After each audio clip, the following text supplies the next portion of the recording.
Welcome back, all my YouTube subscribers, Twitter followers, all the big Giant fans out there. The Giants went to the link yesterday and they did what they always do. For the 6th straight year, they dropped the game in Philadelphia and they've lost 9 of their last 11 as they continue to struggle against this football team. But not everything was bad. The first half, the first 27 minutes was beautiful. It was gorgeous. Everything, they were doing everything right. Everything that could go possibly right was going right. And then it went to hell. The Giants were doing what they had to do. They were running the football effectively. Barkley had over 100 yards rushing in the first half with, I think, 11 carries. Pat was doing what he's been doing the last 2 weeks. It was going according to plan. And the defense was doing the job. They were stuffing the Eagles when they had to. The Giants had a 19-11 lead as Eli got the ball back and drove the Giants all the way down the field and got them into field goal position with about 17 seconds left. And then Eli Manning inexplicably threw up a duck and gave away 3 points. He threw it in the double coverage. The Giants would have been going into the half with a 2-possession lead, and instead they were only up 8. And that turned the momentum of this football game. That was the first huge mistake. But going in, they still had an 8-point lead. They still should have been happy with that first half, and I still expected them to win. And then the second half came out, and I said, okay, we're up 8 points. Let's be positive.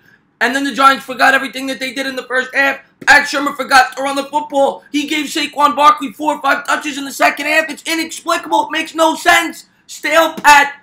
I got to tell you, after this performance, I might consider firing him. That's how bad it was. This guy goes out there and he kills the Eagles for the first 6 quarters this year. Because don't forget, he destroyed them in the first game that they played. He demolishes them in the first half. Not to mention, the last 2 weeks, the Eagles have been getting killed on the ground. The Saints and Cowboys rushed for over $170 on them, and he doesn't run the football in the second half.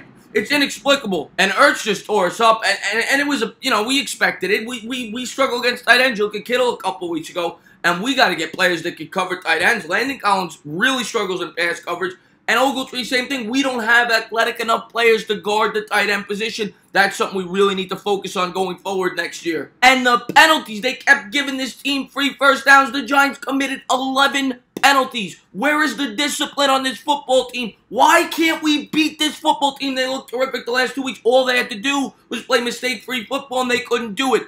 Eli with the huge interception, and they committed 11 penalties against the Philadelphia Eagles. You cannot do that. This was a game we needed to win. And the season at this point is over. And the Giants drop another tough one as they drop to 3-8, and the season is over. So what do we have to look forward to for the rest of the season, Giants fan? Because we're not going to the playoffs. I'll tell you what we have to look forward to. We have to see the evolution of the pups. We have to see Carter continue to improve. We have to see Hill continue to improve. I want to see more of Corey Coleman in the passing game. He dropped a big pass in this game, by the way. I didn't even mention that. But he's been terrific in the kick return game, and I'd like to see if maybe he could develop as a third wide receiver going forward. And, of course, we need to evaluate the quarterback position. Now, I'm not going to put this loss on Eli. Of course, the interception was horrible, and it gave away all the momentum. But overall, Eli played a good enough game for this team to win. I put this loss on Pat Shermer, just like I did the last time they played the Philadelphia Eagles. They should have run the football. They only gave Barkley 4 or 5 touches in the second half. But back to the quarterback position, we need to see Laletta. I'm not saying it needs to be next week. Laletta needs to get some reps with the second team. I understand that, but we need to evaluate what Laletta has before we draft next year. Because maybe Laletta's a diamond in the rough. We won't know that. We need to see him for 2 or 3 games at the very least. So that's what I'm looking forward to for the rest of the year. I want to see the defense get better under this system. I want to see the offensive line continue to evolve. And I want to get to evaluate Kyle Laletta. And Eli, you did everything you could for this franchise, and I'll love you forever. But a change is needed, and I think you know that. And then, of course, the other thing I'm looking forward to is next week. Will this team crawl up and die like they did last year? Or will they fight against the Chicago Bears, a much tougher opponent than the team we just played this week?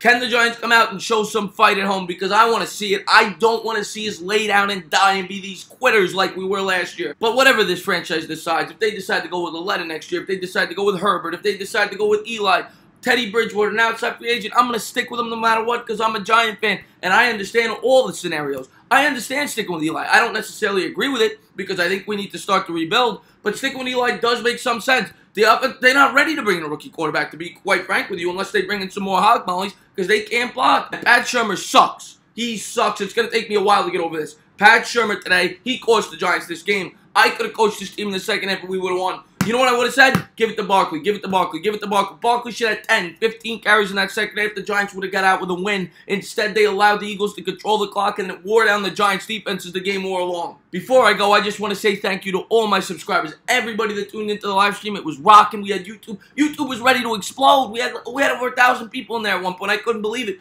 And I hope we get to hang out again next week. Also, the link will be in the description. Tonight, I will be live on Insomnia Sports as I get to call the game with my buddy in our joint channel. We're going to be calling the Monday Night Football game. So if you want to come over and hang out for that, it's a much smaller channel. We're starting to evolve it. Please stop by and hang out with the entertainer. If you like what you watch, please subscribe. Drop a comment. Maybe give the entertainer a little thumbs up. Let's talk about what we saw, what we want to see going forward. And can we finish this season on a high note?